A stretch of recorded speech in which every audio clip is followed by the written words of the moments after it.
Coming வீடியோக்குரிய promo release பண்ணியிருக்காங்க. வீடியோக்குள்ளே போகிறதுக்கு முன்னாடி நம்ம சேனலை லைக் அண்ட் சப்ஸ்கிரைப் பண்ணி சப்போர்ட் பண்ணுங்கள்.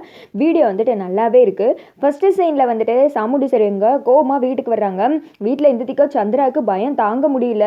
ஒருவேளை அவர் தான் பண்ணியிருப்பாரோ, அதனால தான் அக்கா இப்படி கோவமாக கன் எடுத்துகிட்டு போயிருக்காளோ, அவருக்கு எதுவும் ஆகிடுமோ, எதுவுமே ஆகக்கூடாது, அக்கா வீட்டுக்கு வர்ற வரைக்கும் டென்ஷனாக இருக்கே அப்படின்னு சொல்லிட்டு யோசிச்சுட்டே இருக்க சாமுண்டி சரி அவங்க கோவரமாக வந்துட்டு உள்ளே என்ட்ரி கொடுக்குறாங்க. அக்கா என்னாச்சு, எதுக்குக்கா நீ வெளியில் போன, அதுவும் கன் எடுத்துகிட்டு போயிருக்க அப்படின்னு சொல்ல, இதெல்லாம் யாரோட வேலை, அந்த சிவனாண்டியோட வேலை தான், அதான் வான் பண்ணிட்டு வந்திருக்கேன். என் பொண்ணுக்கு எதிராக யார் இப்படி பண்ணாங்கன்னு மட்டும் எனக்கு தெரியட்டும், அப்புறம் இருக்கு அவங்கள நான் உண்டு இல்லைன்னு பண்ணிடுறேன் அப்படின்னு சொல்ல, அக்கா நீ இப்படியெல்லாம் பண்ணுறதுக்கு பதில் இந்த டிரைவரை வீட்டை விட்டு வெளியில் அனுப்பிச்சு விட்டாலே எல்லா பிரச்சனையும் சரியாயிடும்க்கா, அதை மட்டும் ஏங்கா நீ கேட்கவே மாட்டேற அப்படின்னு சொல்ல, சந்திரா இதை பற்றி எவ்வளவோ தடவை நான் வந்துட்டு உனக்கு எடுத்து சொல்லிட்டேன், இனிமேல் இதை பற்றி நீ பேசாத அவ்வளோதான் அப்படின்னு சொல்லிடுறேன். சே இந்த அக்கா என்ன நம்ம சொல்கிறத கேட்கவே மாட்டிக்கா, இந்த டிரைவருக்கு ஏதாவது ஒரு ஆப்பு வச்சு இவனை வீட்டை விட்டு வெளியில் அனுப்பிச்சு விடலான்னு பார்த்தா கடைசியில் நமக்கு தான் எல்லாமே பேக் ஃபயர் ஆகுது அப்படின்னு சொல்லிட்டு கோவத்தில் இருக்காங்க. அடுத்த சைடு வந்துட்டு கார்த்தி சோகமாக இருக்கிறத நம்ம சாமுண்டி சரி அவங்க பார்க்குறாங்க. என்ன டிரைவர் அதை நினச்சி ஃபீல் பண்ணுறியா, ஊருக்காரங்க இப்படி தான் 1000 பேசுவாங்க, அவங்க பேசுகிறதெல்லாம் நீ மனசில் மைண்ட்லலாம் எடுத்துக்காத சரியா அப்படின்னு சொல்ல, சரிங்க மேடம் அப்படின்றாங்க கார்த்தி.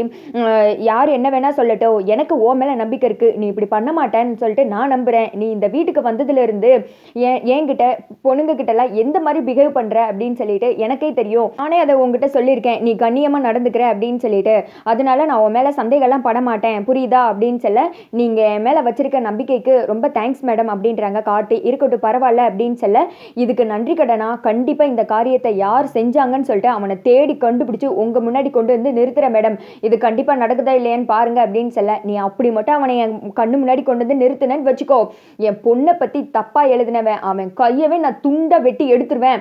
இன்னொரு தடவை என் பொண்ணு மட்டும் கிடையாது, பொம்பளைங்களை பற்றி தப்பாக எழுதுறதுக்கே வந்துட்டு அவன் யோசிக்கணும் அப்படின்னு சொல்ல, கண்டிப்பாக மேடம் அதை யாருன்னு சொல்லிட்டு நான் கண்டுபிடிக்கிறேன் அப்படின்னு சொல்லிட்டு இந்த திக்கம் சந்திரா வந்துட்டு பார்க்குறாங்க. சந்திரா வந்துட்டு முறைச்சிட்டேச்சு அப்படின்னு சொல்லிட்டு விறுவிறுன்னு கிளம்பிடு.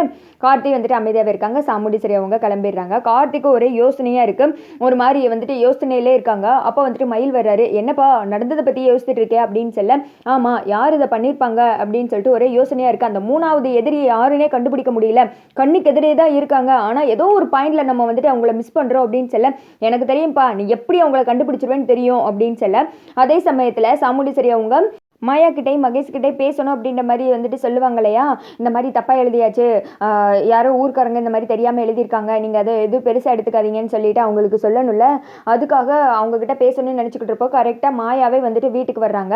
அப்போ வந்துட்டு இவங்களோட அந்த நிச்சயதார்த்த ஆல்பெல்லாம் வந்துட்டு வந்திருக்கோம். அதை வந்துட்டு ரேவதி உட்காந்து பார்க்குறாங்க. மாயா வந்ததுமே வாங்க நீ வாங்க அப்படின்னு சொல்லிட்டு வீட்டுக்குள்ளே கூப்பிட்டு உட்கார வைக்கிறாங்க. ஆல்பம் வந்துருச்சு நீங்களும் பாருங்க அப்படின்னு சொல்லிட்டு மாயா கிட்டே அந்த ஆல்பத்தை வந்துட்டு கொடுக்குறாங்க. அப்படியா சூப்பர் அப்படின்னு சொல்லிட்டு மாயா உட்காந்து பார்க்க ஆரம்பிக்கிறாங்க. அங்கே தான் வந்துட்டு அவங்களுக்கு பயங்கரமான ஒரு ட்விஸ்ட் ஆகிடுது. பார்த்தா அந்த பர்பிள் கலர் சாரி மாயா கட்டிட்டு 2-3 இடத்துல ஃபோட்டோவில் நிற்கிறாங்க. அதை பார்த்ததும் மாயாக்கே வந்துட்டு ஷாக் ஆகிடுது. ஐயோ இந்த ஃபோட்டோவா, இதை வந்துட்டு அந்த டிரைவர் பார்த்துட்டானே அவ்வளோதானே, இதை இன்னும் யாரும் பார்க்கலையா அப்படின்னு சொல்ல, இல்லை வந்தது நான் பார்த்துட்டு இருந்தேன், அதுக்கடுத்து நீங்கள் தான் பார்க்குறீங்க அப்படின்னு சொல்ல, ஓஹோ அப்போ நம்ம மட்டும்தான் இதை பார்த்துருக்கோம், இதை யாரும் இல்லாத நேரம் இந்த ஃபோட்டோவை பிச்சு எடுத்துட வேண்டியது அப்படின்னு சொல்லிட்டு, கொஞ்சம் தண்ணி தாகமாக இருக்குது தண்ணி கிடைக்குமா அப்படின்னு சொல்ல, சரின்னு சொல்லிட்டு ரேவதியும் இந்த மாயாவோட அந்த குள்ளநெறி திட்டத்தை அறியாமல் தண்ணி மொக்க போயிட, மாயா வந்துட்டு சரட்டுன்னு அங்கே இருக்கிற ஃபோட்டோவெல்லாம் வந்துட்டு கிழிச்சு எடுத்து சைடில் வச்சுக்கிறாங்க. ரேவதி அதெல்லாம் தெரியாமல் தண்ணி கொண்டு வந்து கொடுக்குற மாதிரி குடிச்சிட்டு, எனக்கு கொஞ்சம் சின்னதாக வேலை இருக்குது நான் போயிட்டு வந்துடுறேன் அப்படின்னு சொல்ல, என்ன இப்போ தானே வந்தீங்க, கொஞ்ச நேரம் கழிச்சு போங்க சாப்பிட்டு போகிறீங்களா அப்படின்னு சொல்லிட்டு கேட்குறாங்க. அதெல்லாம் இல்லை நான் கிளம்புறேன் அப்படின்னு சொல்லிட்டு படபடன்னு அந்த ஃபோட்டோ ஒழிச்சு வச்சுட்டே வந்துட்டு வெளியில் வர்றாங்க. ரேவதிக்கு ஒன்றும் புரியல என்ன இது அப்படின்னு சொல்லிட்டு, சரின்னு சொல்லிட்டு அவங்க உட்காந்து ஆல்பம் பார்த்துட்டு இருக்க, வெளியில் வந்து அந்த ஃபோட்டோவை கிழிச்சு எறிகிறாங்க. அதோட பார்த்தீங்கன்னா வீடியோ வந்துட்டு முடிஞ்சிருது.